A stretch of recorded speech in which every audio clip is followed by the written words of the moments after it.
This is preferredfutures.com. You're on the course Strengths and How to Use Them. Lesson 1. Identifying your strengths. As mentioned in the introduction video to this course, strengths are at the core of your identity. They give you one way to answer the question, who am I? The term strengths, however, can be a little bit misleading.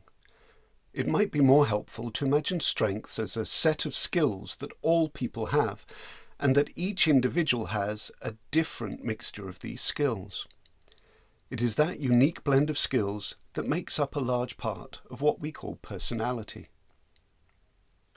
One set of skills or strengths is no better than another.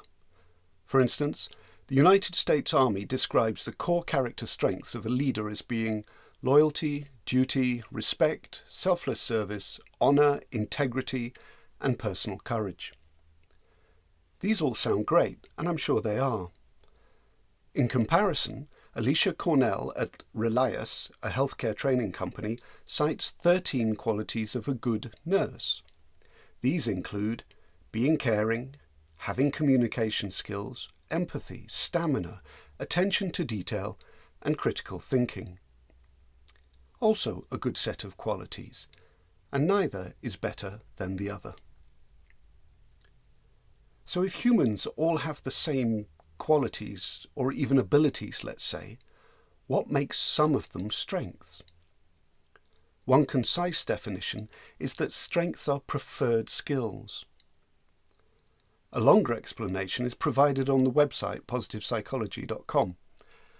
A strength is a pre-existing capacity for a particular way of behaving, thinking or feeling that is authentic, energizing to the user, and enables optimal functioning, development, and performance.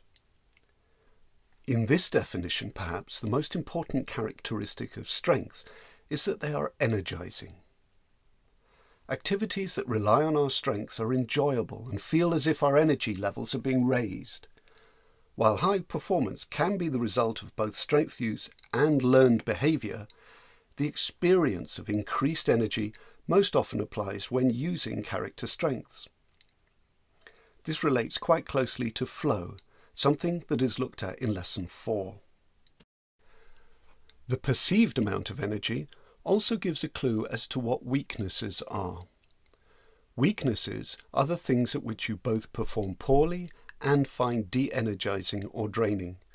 When weaknesses are used, they lead to feelings of negativity, disengagement, and lack of motivation. So it can be seen that to be comfortable, to not be stressed, and to actually enjoy what we do, we need to match our strengths with the life we lead, whether that is in our work, social life, sports, or even hobbies. However, when asked to sit down and match their strengths with their daily lives, it often surprises people how out of line their daily activities are with their strengths. Of course, if you live in the city, it is probably easier to join a regular card game than start a gardening group. And while finding a job that matches your strengths is one of the most powerful ways to increase well-being, it's easier said than done. Although ideas of strengths and character virtues that we admire have been around in thousands of years of religion, culture, and celebration, the scientific examination of strengths is relatively new. The so-called father of strength psychology, Don Clifton, started at the University of Nebraska in 1949. There he wanted to examine what is right with people, as opposed to the traditional take on psychology, what is wrong with people. One outcome is the Clifton Strengths Assessment, which is used by many companies today to assess employees. Another assessment, also developed as a result of positive psychology, is the VIA Survey of Character Strengths. This assessment is an outcome of a 3-year project led by Christopher Peterson and Martin Seligman. Psychologists reviewed a range of sources from the ancient Greeks to the major world religions to other great thinkers and philosophers, spanning the last 2,500 years. The study also examined key virtues appreciated by cultures across the world. The authors claim that This work represents the most significant effort in history to review, assemble, research and classify positive strengths or traits in human beings.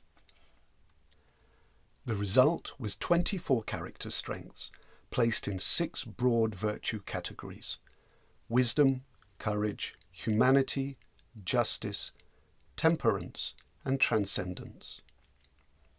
Activity 3 in this lesson invites you to take that assessment. It's free, takes less than 15 minutes, and provides a wealth of information to help you understand your best qualities. Ultimately, it doesn't really matter which strength taxonomy or classification is used. The most important step is to concentrate on what we can do rather than what we can't.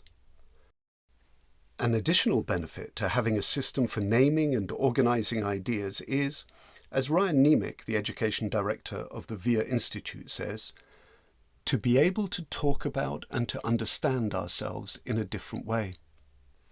Looking for strength in ourselves and in others is mightily refreshing.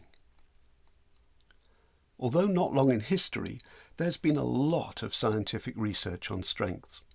In fact, each year there are over 100 new studies in the science of character, and these studies show benefits associated with character strengths include resilience, life meaning, work productivity, stronger relationships, better health, less depression and stress, and greater happiness.